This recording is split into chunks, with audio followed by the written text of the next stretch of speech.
है मेरे भारत के 85 मूल निवासी मेरे साथियों, सम्मानित ओबीसी एससी एसटी के लोगों के लिए एक गीत मेरी जा रही है। कहते हैं हमारे मास्टर राम पलट जी, सौरभ बेटा तो लोगों का लड़का हुआ है भाई। हम अपने जिंदगी में रामचरित मानुष 7 दाई अयोध्या कांड से लेके उत्तरकांड ले खत्म कैले, लेकिन 300-400 पन्ना में खाली झूठे मिलबे सच को ना। पहले में सुन ली में मास्टर राम पलट जी कहते राम जन्मला मुहे से उनका माई खैली, मुहे से खाए वाला चीज बचदानी में कैसे गयल, लगली खोजे कहीं मिलबे न कयल। ओकरे बाद कली उनका मेहरी देखी का जानी वो कायदे से जन्मल हो। पता चलल कि महाराजा जनक का बेटी जनक नंदनी जब लगली खोजे जनक नंदनी के, तो जनक नंदनी के पता चलल कि उनका माई बाबू बिना बस का नंगे रात में हर जोतत रहना, धर दे हर का फाल मने जौन फरवा रहा। अब का लड़का सौरभ औरब तो बेटा हर जोतत ना देख ले, हम अपने जवानी में हर जोतल जा 6 बजे नादल जा तो 12 बजे माठा जाए, ओके माठा पी के 4 बजे ले जोतल जा।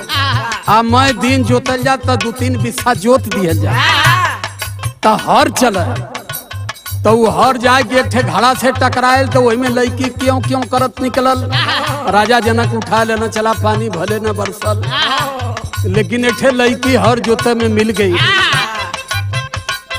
यो समझ में ना बैठल, लगली खोजे, लगली हम तो जैसे भी लगवाए के खेत जोतवली, वो ज्योति कहाँ खाली गाड़ा मारे कहीं का जानी देखिए काठे लड़का लड़की मिल जाए, यही में पूरा खेत खनवा देली, कहीं एको लड़का लड़की नहीं मिलना। कहली तो इनके बाबू के खोजी, इनका बाबू कहाँ से आयल रामचंद्र जी का।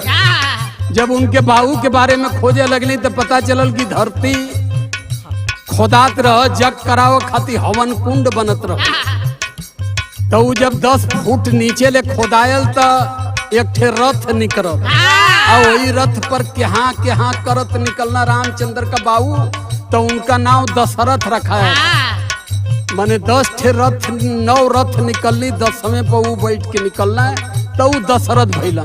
बाप जमीन से, पतोय हर जोतले से, बेटा मुहे से सलाद खैले से, पूरे रामचरित्र मानुष में ही है मिलल। तो है मेरे भारत के ओबीसी समाज के साथियों, पढ़े लिखे मित्रों को सिर्फ मैं कहना चाहता हूं कि झूठ और सत्य का आभास कर लो। लिखते हैं हमारे मास्टर राम पलट जी, क्या है, मैं नहीं कह रहा हूं, ये आपका वेद कह रहा है। क्या कहता है, तुहार बेदवा बेदवा का है छिपवल,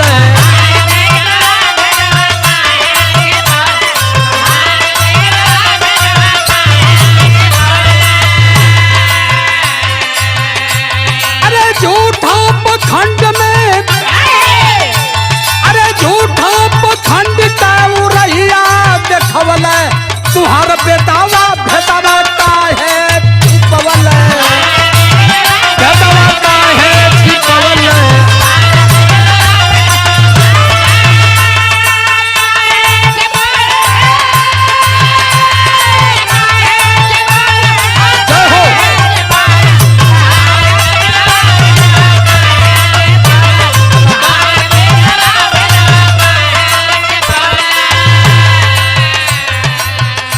ये प्रमाण जा रहा है, पहला प्रमाण है।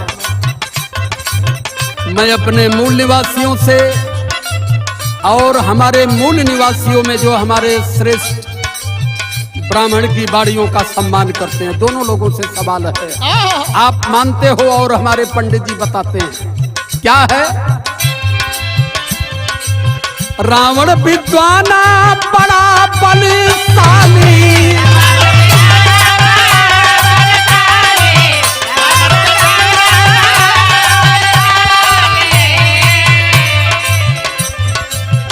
चलना धनुषा गयल हाथ खाली।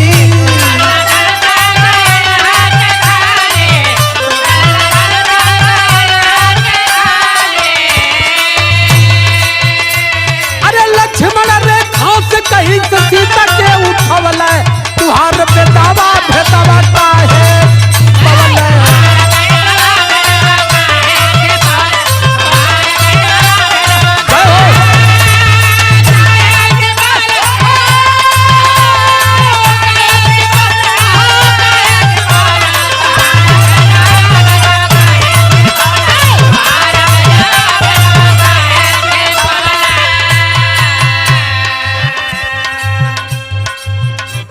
पहली बात मैं आपके वेद की आपके बीच में रख रहा हूं।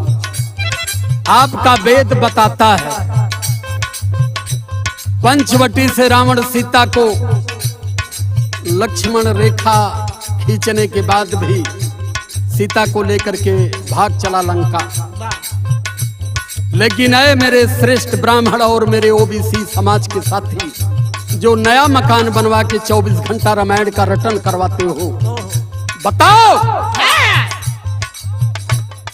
जिस स्वयंवर में जनक नंदिनी का स्वयंवर उनके पिता ने रखा, जनक ने, जो धनुष को तोड़ेगा जानकी उसके गले में वरमाला डाल देगी, उस स्वयंवर में रावण महाराज भी गए थे, धनुष को हिला तक नहीं सके। लेकिन वही रामायण बताता है कि उस धनुष को सीता बचपन में एक हाथ से उठा करके झाड़ू बहोरा करती थी। और महाराजा जनक समझ गए कि मेरी बेटी साधारण कन्या नहीं है। उन्होंने शर्त रखा ये शिव धनुष है। फिर यहाँ मामले में संशय हो गया सौरभ। आज तक कभी हमने भगवान शिव को नहीं देखा त्रिशूल और डमरू के सिवाय। इसी धरती के कुछ पाखंडी गांव-गांव में घूम करके हाँ शिव चर्चा लगवाते हैं। उन पाखंडियों ने भी नहीं बताया कि त्रिशूल के बाद भगवान शिव धनुष भी चलाते थे। लेकिन वो भगवान शिव की कमन सी धनुष थी, जिस धनुष को ले जाकर के जनकपुर में रखा है। देश के पढ़े लिखे नौजवानों को जो वेद पढ़ता है और अपने बुजुर्गों से और श्रेष्ठ ब्राह्मणों से मेरा सवाल है, जिस धनुष को रावण नहीं उठा पाया, सीता एक हाथ से उठा लेती थी, उस सीता को रावण कैसे कोरा में उठा के लेके रथ पर बैठा के लंका चल गया। अब लंका जब हम पहुंचते हैं लंका कांड में, तो वहां हम देखते हैं कि जब रावण सीता के पास अशोक वाटिका में जाता है, तो सीता की शरीर से लवर निकला, करंट निकला, तो रावण पीछे हट जाए। बताओ, यहाँ पंचवटी में सीता को रावण उठा करके ले गया, लेकिन अशोक वाटिका में कौन पावर हाउस फिट हुआ सीता के शरीर में? अब वहां आप कहोगे कि प्रभु राम की कृपा थी, लेकिन बताओ मुझे पंचवटी में प्रभु राम की कृपा कहां गई थी? अब हम समझदार हो गए। और मैं खास तौर से अपने ओबीसी एससी एसटी के लोगों को कहना चाहूंगा, पढ़ लिख करके भूसा खाने का प्रयास मत करो। सत्य असत्य क्या है इसकी पहचान कर लो। अभी नजदीक है, केवल आरक्षण से ही आप मुक्त किए गए हो।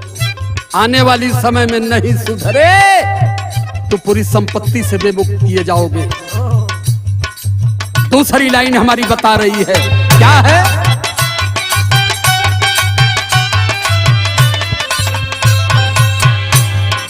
अगिया का गोला रहल सूरज भारी,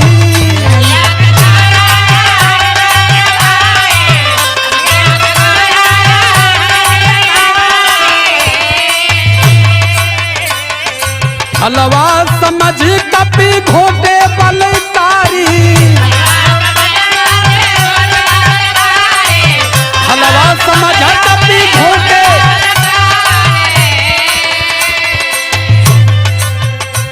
अरे कैसे का हनुमान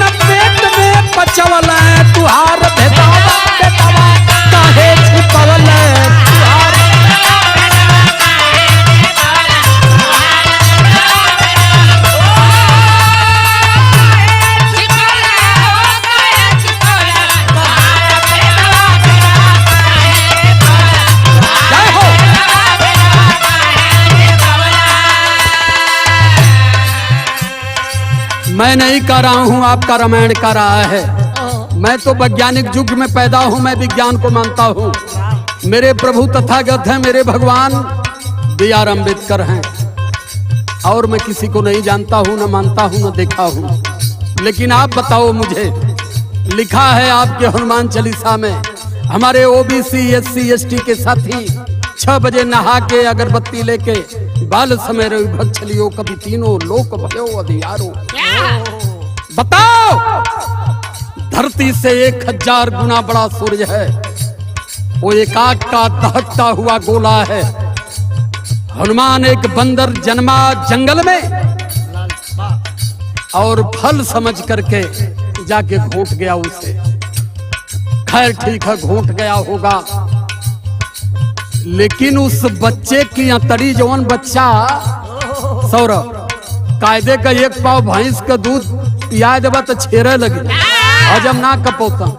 वो धरती से हजारों बड़ा सूर्य जो याक के दहकते हुए गोले को खा के वो कौने वो झड़ी में हजम करके 6 महीना बैठल। खोजत खोजत खोजत हमहू एकदम बड़ा भूखायल छोटू, बड़ी भूख लगल, दिल्ली गए कहली का करी का खाई। त 4-5 ठे वो ट्रेन जौन है एशिया वाली चले ले, मेट्रो ना, वो जवन सीधे दिल्ली जाले, राजधानी एक्सप्रेस 4-5 ठे खड़ी रह। हम कहीं अब लिया यही के खाए के पानी पी, यहाँ कुछ मिले वाला हो ना। तो 4-5 ट्रेन खैली। सुनो मेरे श्रेष्ठ ब्राह्मण, 25 ट्रेन घोटा हूँ मैं, 5 जेट फाइटर विमान खाया हूँ, कई दिन का मैं भी भूखा हूँ। जिस दिन पा गया उस हेलीकॉप्टर को भी खाऊंगा।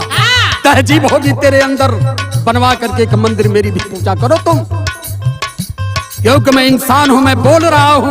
हनुमान की बोल कोई नहीं सुना है, लेकिन मैं कह रहा हूं। पहले अपने हनुमान को ला के खड़ा करो और बताओ, सूर्य धरती से 1000 गुना बड़ा सूर्य वो तेरे हनुमान ने कैसे घोटा था? कहां इस देश की संस्कृति को ले जाना चाहते हो? इस देश की सभ्यता और नैतिकता को कौन सी संदेश देना चाहते हो? मैं नहीं कह रहा हूं, आपका वेद कह रहा है।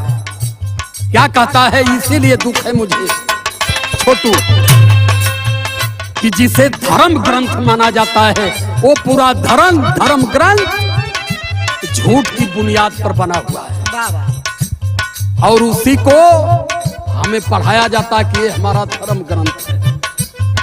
लाइन हमारी बता रही है, क्या है?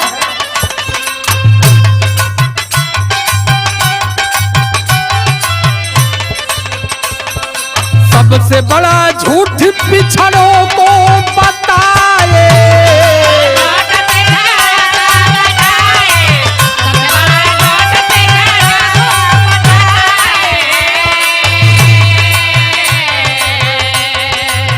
हाथी के गर्दन से गणेश को बनाए,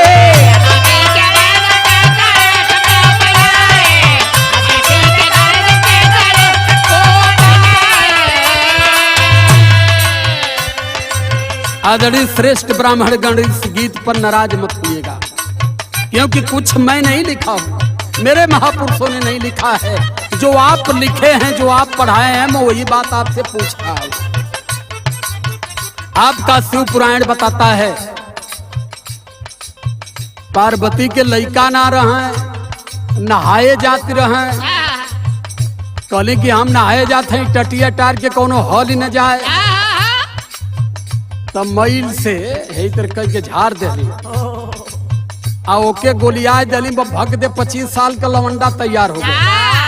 आ ओके लोहबन्ना लिया के देली, कहले आई लोहबन्ना ले ले बेटा, आई जे खड़ा रहिए, कोनो के आवे मत दिया, हम नहाए जाते हैं। आपका शिव पुराण बताता है। अब तौले भगवान शिवाय के न 3 चिलम टाइट कई आ टाटी टारत हम तौले गला, हे भैया हे बुढ़ऊ कहाँ कला की के रे भैया? कला माई नहा थी, कला माई कहिया से वो बन गई। अब वही तमा 2 घंटा में गए ललो तो कुछ ना रहा तो बोले माई इतनी बड़ा कहाँ से बना दे वही लगले लड़का बाज गया आज जब बाज गया मरल सरसराय के 3-4 लाठी अब भगवान से उठौला त्रिशूल मरल गर्दन में कट गया। यहाँ भी एक बात समझ लीजिए, त्रिशूल में 3 चीज होता है। ऐसे त्रिशूल होता है, मारेंगे तो कटेगा नहीं, धंस सकता है, आदमी मर सकता है लेकिन कट नहीं सकता। तो वो मरला वही त्रिशूलवा से मुड़िया कट गई। आ तौले पार्वती नहाय के आ गई, कली जकर गर्दन कटलाई हमार लड़का रहा। भगवान शिव कहला कि लड़का अपन है। अच्छा, तो तुरंत भागल गईला बा एक ठे हाथी आवत रहे काट लेना गर्दन में, बलिया के धर देना वो लड़कवा पर बस जान के तो वो गणेश हो गईला। ध्यान दीजिएगा, वो गणेश हो गए। लेकिन एक सवाल है मेरा कि भगवान शिव में अगर एक ताकत थी तो जिस लड़के का गर्दन काटे उस गर्दन को क्यों नहीं लगा दिए, हाथी का गर्दन क्यों लगाए? अरे मेरे ओबीसी समाज के संत, दाढ़ा रख करके जो बैठ करके फजूल में समय खर्च कर रहे हो और देश को कमजोर कर रहे हो, आप लोगों से चिन्मयानंद, सत्यानंद, ये सारे संतों से जो बड़े बड़े पेट वाले हैं, उनसे मेरा सवाल है, बताओ कि जिस गर्दन को भगवान शिव ने काटा उस गर्दन को क्यों नहीं हटाया और हाथी का गर्दन क्यों लगाया? और उस समय कौन सा ऐसा सार्जन था कि आदमी की शरीर पर हाथी की गर्दन को लगाया है? अब मैं अपने ओबीसी समाज के लोगों को बताना चाहूंगा, ऐसा क्यों हुआ? इसलिए हुआ, ये कहते हैं कि श्री गणेशाय नमः। ई काहे कहला कि ये ओबीसी अही चमार कहार कोहार माझी मल्ला हाई हमरे झूठ का शुरुआत हो। यही गणेश के मान लेबा तो पूरी रात हमरे झूठ के तू सुनत रहबा, आ जब जब कहब तब तब माल ठेलत रहबा। ये है सत्य। मैं किसी को दुख देना नहीं चाहता हूँ मित्रों, लेकिन परेशान हूँ कि आखिर भारत जैसे महान देश में इतनी बड़े झूठ का पुलिंदा और पाखंड क्यों पैदा किया गया है? कहता है आपका ग्रंथ क्या?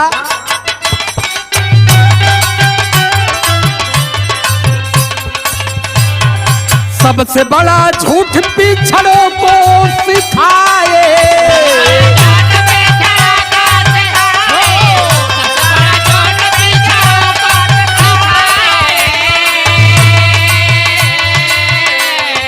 हथवा के मैल से गणेश को बनाए।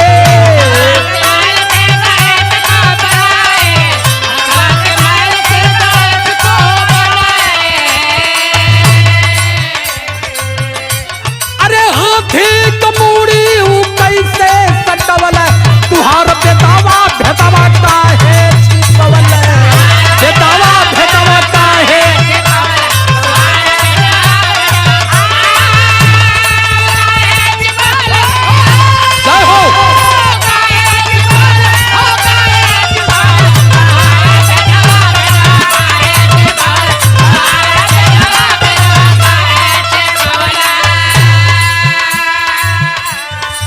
आखिरी लाइन लिखते हैं हमारे मास्टर राम पलट जी और हमारे संतोष कुमार बौद्ध जी, हमारे सुबच्चन बौद्ध, हमारे दुर्विजय बाबू, सौरभ बाबू, छोटू बाबू, गोलू बाबू, पिंटू बाबू, सभी लोग बड़े ध्यान से सुन रहे हैं, संगत कर रहे हैं। इन चीज पर बेटा तर्क करो, पढ़ लिख करके दिमाग में भूसा मत, पढ़ लिख करके जो सही है उसे मानो। हमारे परमपिता ने हमें इंसान बनाया, हम उस समय जानवर थे, लेकिन जब उन्होंने इंसान बना दिया 4-4 बेटों को कुर्बान करके, तो हम इंसान बन के भूखा क्यों खा रहे हैं? हमें रोटी खाना चाहिए। कहते हैं मास्टर राम पलट जी क्या?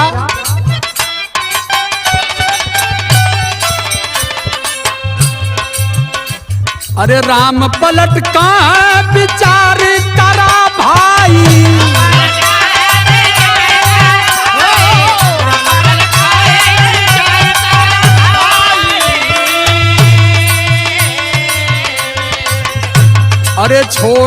प्रखंड गए भीम जी बताई।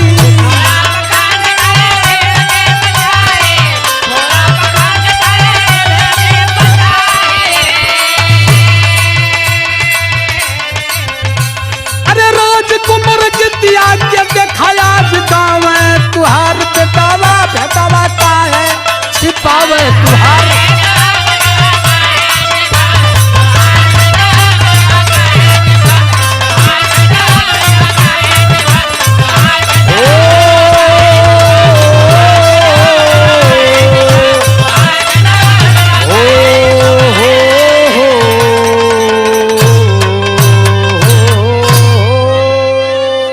जय भीम साधुवाद। जय भीम नमो बुद्धाय।